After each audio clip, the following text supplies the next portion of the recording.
Colts take down the Bengals 27-14. The big story out of this, Danny, is Anthony Richardson, who had a good start and not a very good end. Now, excited for this because we have a bit of a divide on Anthony Richardson Island. It's like Jack and Locke going head-to-head on whether Richardson is going to deliver value this year. And Denny, you are probably the Locke side of this, not being as bullish on AR.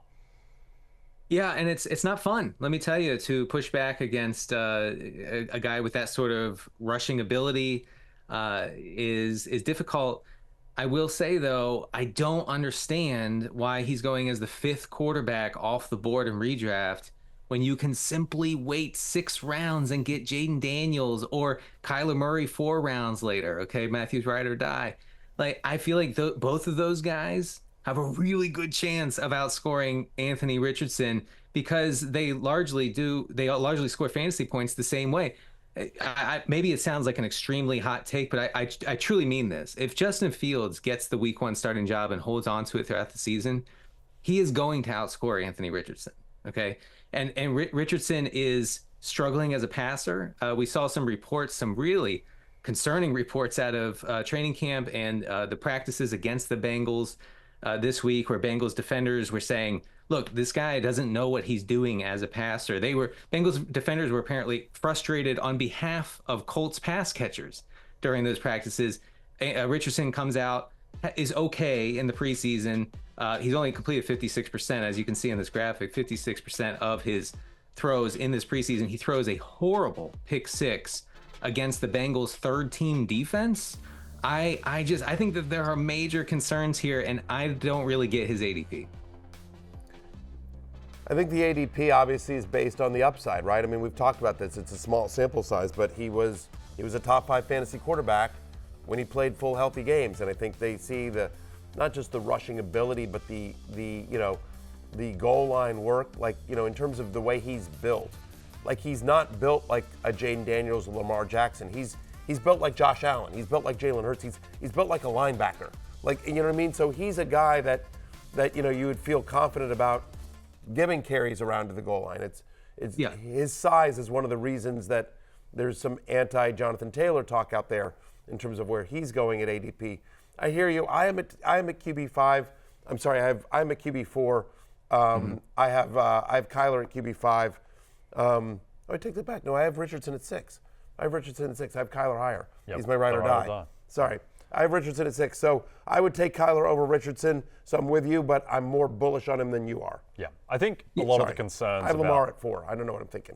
I think some of the concerns about Richardson are going to be more football-based and winning games-based than perhaps fantasy-wise, because he should, I understand, Kirk Herbstreit brought up on the broadcast that maybe there could be, at some point, a quarterback controversy between Richardson and Flacco. I just don't really see it. I think they took him in the top 5 of the draft. He is going to get a full season to fail. It would have to be just horrifically bad. I just don't think that he's going to be that bad. I mean, it's a massive concern, and it was a concern coming out of the draft. He had a 54% completion rate in college. He still does seem to have these weird throws where he just doesn't put his legs into the throws at all. He's just throwing all arm. So there is downside. There's also immense upside as well. Immense upside, and if the other thing is that unless you're in a super flex league or a 2-quarterback league, deep league, the replacement cost of Richardson is easier than if you miss on another position, right?